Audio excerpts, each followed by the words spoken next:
네, 안녕하세요. 으라차차 여성건강의 산부인과 전문의 정연준입니다. 오늘은 방광염에 대해서 이야기해 보겠습니다. 기본적으로 이 급성 방광염은 세균 감염에 의해서 발생하는데 주로 원인이 되는 균은 대장균입니다. 항문에서부터 나온 대장균이 이 방광까지 들어가서 문제를 일으키는 것이 방광염이에요. 이 여성분들은 방광염에 기본적으로 상대적으로 좀 취약하다고 할 수 있습니다. 왜냐하면은 이 해부학적으로 요도가 남성보다 짧기 때문이죠. 그리고 보시면 알겠지만 요도가 지립구랑 아주 가깝고 또 조금만 넘어가면 또 항문이 나옵니다. 그래서 항문을 통해서 나온 대장균이 조금만 이동하면 방광까지 타고 올라갈 수가 있죠. 방광염은 여자의 일생에서 한 번쯤은 걸린다고 말할 정도로 매우 흔한 질환입니다. 특히 이 밤에 관계만 하고 나면 자꾸만 방광염이 걸리시는 분들이 꽤 많죠. 오늘도 방광염 환자분들이 몇 분 오셨었는데 이게 여쭤보니까 그중 2분은 관계만 하면 자꾸 생겨서 힘들다고 하시더라고요. 이렇게 방광염이 자꾸만 생기는 이유는 뭘까요? 네, 앞서 말씀드린 것처럼 그 해부학적으로 여성의 요도는 한 3, 4cm 정도로 남성이 15에서 20cm인 것에 비해서 짧기 때문에 균이 바깥에서 금방 방광까지 올라가서 염증을 유발할 수가 있습니다. 관계를 하게 되면 정신없이 하는 도중에 균이 더 쉽게 밀려 올라가게 되죠.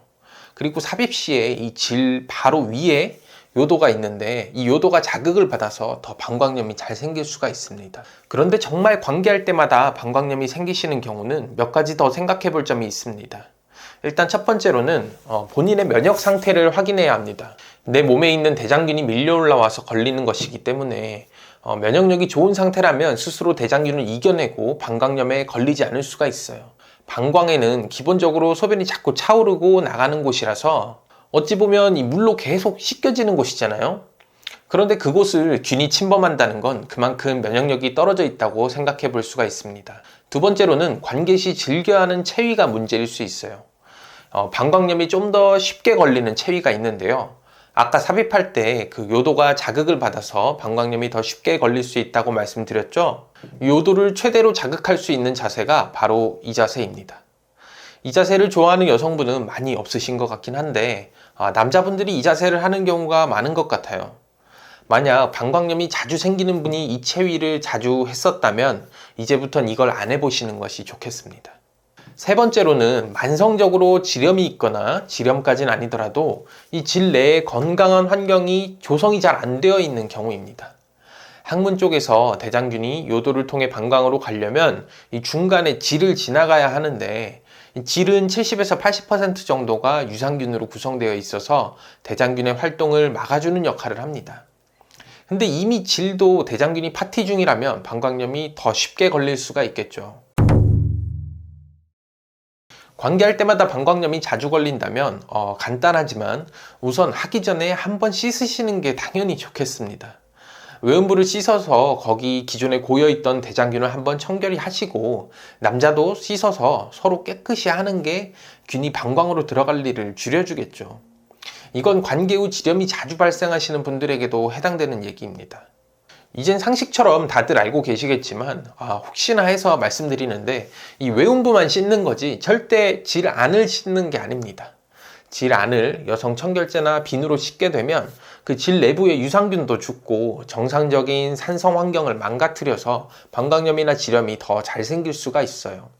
소음순과 대음순 사이 그 주름 있잖아요. 거기 사이를 닦아주시고 소음순이 큰 분들은 그 주름 부위를 잘 씻어주시는 거예요. 지립구와 항문 사이도 당연히 씻고요. 만약 씻을 여력이 안 되신다면 콘돔이라도 착용을 하시고 휴지로 그 앞에서 뒤로 외음부를 한번 훑어서 닦아주시는 것도 도움이 될 수가 있어요. 뒤에서 앞으로 닦으면 항문 주위 대장균이 더 앞으로 밀려오게 되니까 당연히 좋지 않겠죠. 그리고 앞서 말씀드린 것처럼 관계할 때 이 요도의 자극이 강한 자세는 피하시는 게 도움이 되겠습니다. 관계 후에는 소변을 꼭 보시는 게 좋아요. 소변으로 인해서 그 요도를 따라 올라오던 균들이 한번 씻겨져 나갈 수 있게 하면 방광염 예방에 도움이 됩니다. 이런 어찌 보면 간단한 예방 방법들을 이미 다 하고 계시고 잘 알고 계시지만 그래도 방광염이 자주 걸리기도 해요. 그럴 때는 영양제의 도움을 한번 받아볼 수가 있겠습니다. 첫 번째로 도움이 되는 영양제는 크랜베리 추출물입니다. 크랜베리는 그 안에 들어있는 다당류들이 이 방광벽에서 세균이 달라붙는 것을 막아주는 역할을 한다고 알려져 있어서 연구가 매우 많이 되었고, 이미 한참 전부터 방광염에 효과적이라고 알려져 있는 영양제죠. 크랜베리를 주스로 마시는 것도 도움이 되지만 더 간편하게 이 추출물을 고용량으로 모아서 알약 형태의 영양제들로 나와 있으니까 하루 한 알 드시는 것으로 방광염을 예방해 볼 수 있겠습니다. 두 번째 영양제는 질유산균입니다.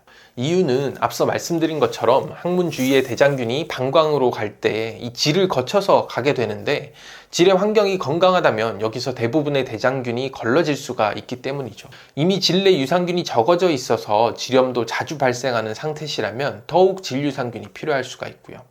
세 번째로는 비타민C가 도움이 될 수도 있습니다. 비타민C를 먹게 되면 소변이 노랗잖아요. 그러면서 소변이 약간 산성으로 변해서 세균 감염을 예방할 수 있다는 기전이에요. 이 비타민C는 사실 크랜베리나 질유산균에 비해서는 조금 근거가 약하긴 하지만 어차피 항산화에도 도움이 되니까 드셔서 나쁠 건 없겠습니다. 네, 말씀드린 내용들을 이미 다 하고 있는데도 관계할 때 조심할 것들도 하고 영양제도 먹고 다 하는데, 근데도 방광염이 걸릴 수가 있어요. 어쩌다 한두 번이면 모르겠는데 여전히 자주 걸리시는 경우도 있을 수 있죠. 방광염이 자주 걸리는 것을 재발성 방광염이라고 하는데, 6개월에 2번 또는 1년에 3번 이상 방광염이 생기면 재발성이라고 합니다. 이렇게 재발성 방광염이 생겼을 때에는 단순한 예방이 아닌 치료의 측면에서 몇 가지 더 고려해 봐야 할 것들이 있어요. 방광염이 자주 걸리게 되면 그 방광벽의 보호막인 개그레이어라는 곳이 그거 자체가 손상이 되면서 또 방광염에 더 취약해지는 악순환에 빠질 수가 있어요. 그러다가 이젠 세균 감염이 없이도 방광염이 유발되는 간질성 방광염으로 넘어가는 경우도 생길 수가 있고요.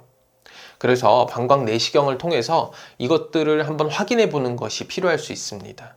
내시경에서 방광 보호막이 손상되어 있는 게 의심이 된다면 이를 보충해 줄 수 있는 방광 내 약물 주입술 같은 치료를 해볼 수도 있어요.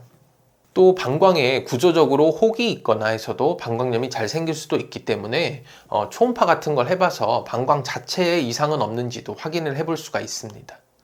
마지막으로 골반저 근육에 곽인장이 있진 않은지도 체크를 해봐야 합니다. 골반저 근육은 골반 바닥에서 요도, 질, 항문을 감싸면서 지지를 해주는 근육인데요. 이 근육이 과하게 긴장되어 있으면서 요도에 지속적인 자극을 가해서 방광염이 잘 생기는 경우도 있어요. 이런 분들은 평소에 성교통도 같이 있을 수가 있고요. 이렇게 다양한 접근을 통해서 방광염이 자주 생기는 이유를 확인해 보는 것과 동시에 요새 많이 하시는 건데 방광염에 대한 면역 치료도 시행을 할 수 있습니다. 이 유로박솜이라고 하는 약인데요. 그 약은 그 방광염을 일으키는 주된 원인인 대장균의 그 겉에 표면에 돌기 같은 게 있는데 그것들을 갈아 넣어서 만든 약입니다. 그래서 이걸 먹으면 면역 반응으로 내 몸에서 이 대장균의 돌기에 대한 항체가 만들어지면서 방광염을 예방할 수가 있어요. 일종의 먹는 백신이라고 생각하시면 되겠고 보통 3개월 정도 복용을 권유드립니다.